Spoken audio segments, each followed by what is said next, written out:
Okay, picture this. You're, working away on your laptop, maybe answering emails, Hmm. and you hear the sounds of this really vibrant street market just outside.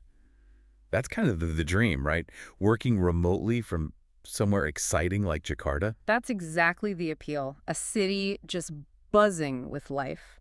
And for anyone listening who, like us, loves to really understand a place quickly, get the essential info, well, you're in the right place. Because today we are diving deep into Jakarta, Indonesia's capital. It's huge, it's sprawling. It really is.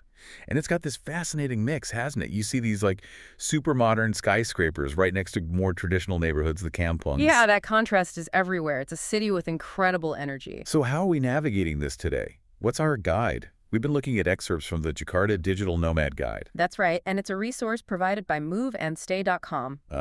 moveandstay.com. Now, they've been around for a while, haven't they? Yeah. Helping people find accommodation in Asia. For over 25 years, actually. So yeah, a long time helping expats, business travelers.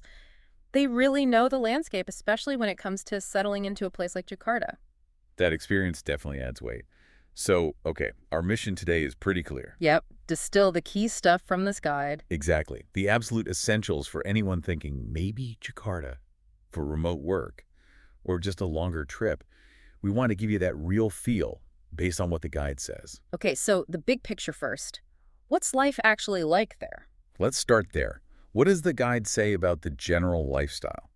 Well, it really paints it as a city of contrast. Like you said, that modern traditional mix is a big theme. Right. It's fast growing, super energetic, and a great base for exploring the rest of Indonesia, which is, huge and diverse. Sounds amazing. Yeah. But the guide doesn't just focus on the highlights, does it? It mentions challenges too. Traffic, pollution. It does, yeah. And it's important to be realistic. Jakarta's traffic is, well, legendary, and air quality can be an issue.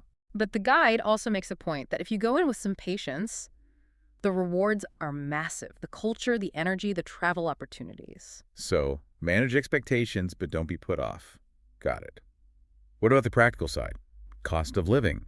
The guy suggests it's maybe more affordable than you'd think compared to, say, Singapore or Hong Kong. Yeah, surprisingly so in many ways.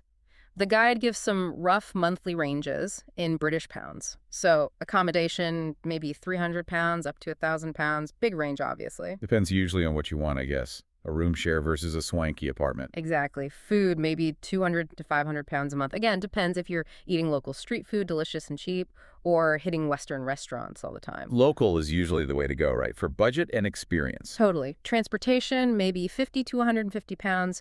Public transport ride-hailing apps are big there. Like Gojek or Grab. Yep. And entertainment. Budget maybe £100 to £300. Depends how much you go out, obviously. Those figures give a good starting point. And that accommodation range, the guide mentions finding short-term places through Facebook groups. That feels like a very practical tip. It is. Very on the ground. It shows that moveandstay.com understands how people actually find places sometimes. It's not always official listings. Good point. Okay, beyond money, what about the culture? The guide calls Jakarta a melting pot, predominantly Muslim. What should expats know? Respect is key. The guide highlights dressing modestly, especially near religious sites. Covering shoulders and knees is generally a good guideline. Makes sense. And just general etiquette. Using your right hand for giving and receiving things is important. Taking shoes off before entering homes or mosques. Little things that show you're aware. Exactly. And learning even a few basic phrases in Bahasa Indonesia goes a long way. It's really appreciated. I can imagine. It breaks the ice, shows effort. The guide also mentions being prepared for a different pace of life. What does that mean, practically? It's just a reminder that things might not always run on the schedule you're used to. Bureaucracy might take longer. Things might shift. Patience and flexibility are your friends. Good advice for anywhere new, really. Yeah. Okay, let's tackle the big one. Visas. Absolutely crucial for a longer stay. Top priority. The guide stresses understanding the rules before you go. So what are the main options mentioned in the guide? Well, for short stays, there's the standard tourist visa, usually 30, maybe 60 days. Okay. For longer stays, there's the social cultural visa, the social budaya. That one needs a local sponsor and can potentially be extended up to 6 months. Sponsor, like an Indonesian citizen or organization. Usually, yeah. Then there's a business visa, but that's more for meetings, conferences, not direct employment in Indonesia. Right. And the big one for remote workers is the specific remote worker visa. It's coded E33G. E33G. Okay. And that's for people earning money from outside Indonesia while living there. Precisely. If your income comes from foreign clients or employers, that's the one to look into seriously. That sounds like the ideal for many digital nomads. What about the application process itself? Did the guide give an overview? It did. Generally, first step is figure out which visa you need. Then gather documents, passport, photos, application form, proof you can support yourself financially. Proof of funds, right? Yeah. And maybe that sponsor letter, depending on the visa. Then you apply, usually online or at an embassy, pay the fees, wait. The waiting part. How long? It varies. Could be weeks, could be longer. Sometimes there are interviews. The key is applying well in advance. Definitely. And the guide really hammers home the need to stay updated, doesn't it? Visa rules change. Oh, absolutely critical. Yeah. Don't rely on some blog post from 2 years ago. Check the official Indonesian immigration website regularly. Good tip. Expat groups on social media can be useful for recent experiences, but always verify with official sources or, use a reputable visa agency. They're paid to know the latest. Solid advice. Okay, visa sorted, hypothetically. You know the cost, the culture basics. Where do you actually work? Not everyone wants to work from their apartment all day. The guide mentions co-working.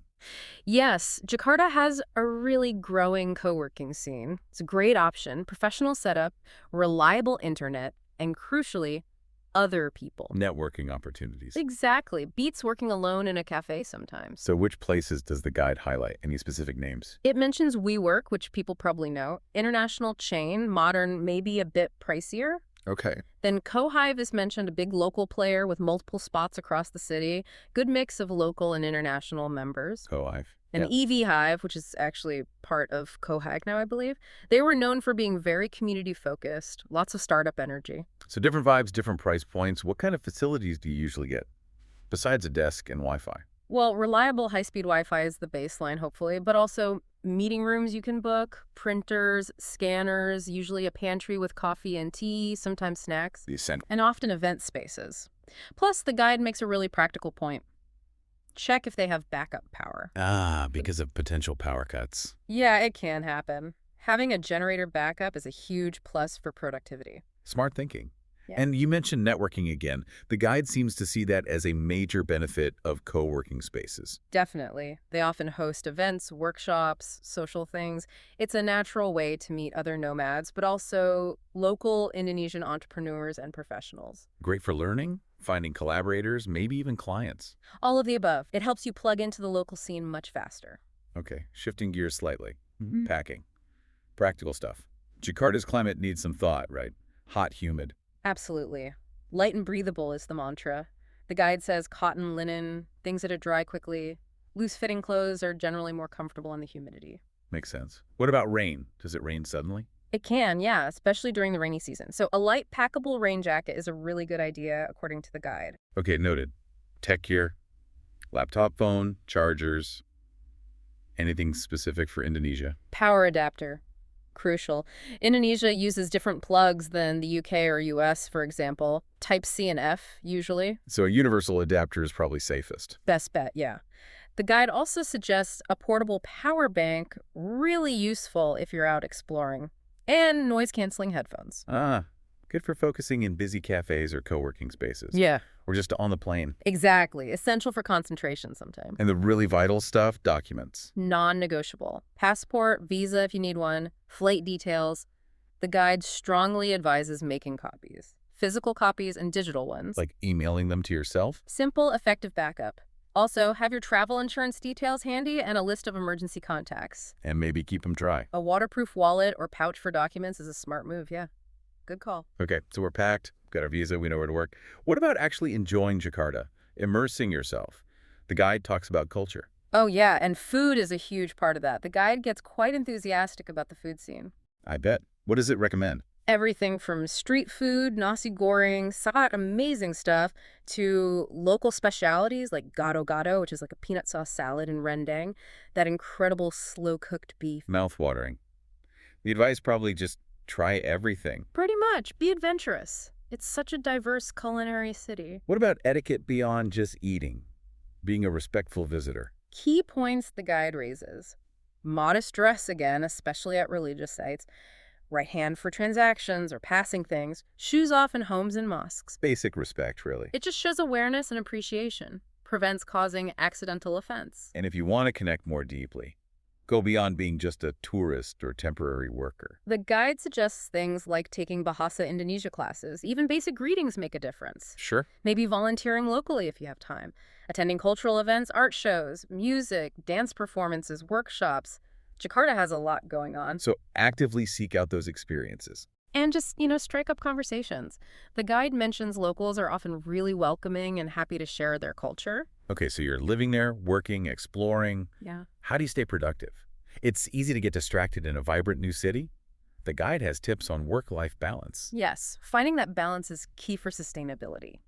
The guide talks about setting clear boundaries. Work time versus personal time. Harder than it sounds sometimes with remote work. It is. Having a dedicated workspace helps. But also, making time for the life part. Explore those cafes, take a fitness class, schedule breaks. Self-care isn't selfish, it boosts your work. True. What about specific time management tricks? Any suggestions in the guide? Pretty standard but effective stuff. Prioritize tasks, maybe a daily to-do list. Yeah. Use time blocking for focused work sessions, and minimize distractions, find a quiet spot, turn off phone notifications when you need to concentrate. Simple but crucial. And inspiration. Could a bustling city like Jakarta actually inspire work? The guide suggests it absolutely can. Maybe not in an obvious, tranquil way, but the energy, the street life, the mix of cultures, it can spark ideas. Oh, what kind of things does it suggest doing? Exploring local markets like Pasar Baru, checking out street art Menteng is mentioned, or seeing traditional performances like at Gedung Kesenian in Jakarta. Yeah. Just soaking up the atmosphere can be surprisingly generative. Interesting perspective. Okay, last big topic. Networking. Building connections. Super important when you move somewhere new. Crucial for support, for opportunities, just for feeling less isolated. What does the guide recommend for building that network in Jakarta? Joining online groups is a start. Facebook meetup, specific digital nomad forums for Jakarta, and then actually going to the meetups. Taking it offline. Yeah. Also attending local events, tech conferences, cultural festivals, whatever interests you. Eventbrite or local listings can help find those. And co-working spaces again. Definitely. They're natural hubs. The guide mentions CoHive, GoWork, JustCo as places where networking happens organically and through organized events. Makes sense. And the guide encourages actively looking for collaboration. Talk to people, other nomads, locals, share what you do, bounce ideas around. You never know what might come of it. So it's really about being proactive, putting yourself out there. Yeah, online and in person. It takes effort for sure, but building that community makes a huge difference to the whole experience. Okay, so wrapping up this deep dive into the Jakarta Digital Nomad Guide from moveandstay.com. It paints a really vivid picture, doesn't it? It does. A city of massive opportunity, incredible culture. But also real challenges to be aware of. Yeah. Traffic, pace of life. Exactly. It feels like the guide gives you a balanced view, grounded in that moveandstay.com experience of what it's actually like on the ground in Asia. Affordable compared to some hubs, but you need that patience. It definitely covers the key bases, visas, costs, work, culture, connecting. A really solid starting point. Yeah, very practical. Which leaves us with a final thought. Maybe, considering how fast Jakarta is changing, its energy, its deep cultural roots, how might actually living there for a while, working remotely, how might that change you? Your perspective on work, life, how connected we all are. That's a big question, something to really mull over if you're considering making the leap. How would Jakarta reshape your worldview? Definitely food for thought.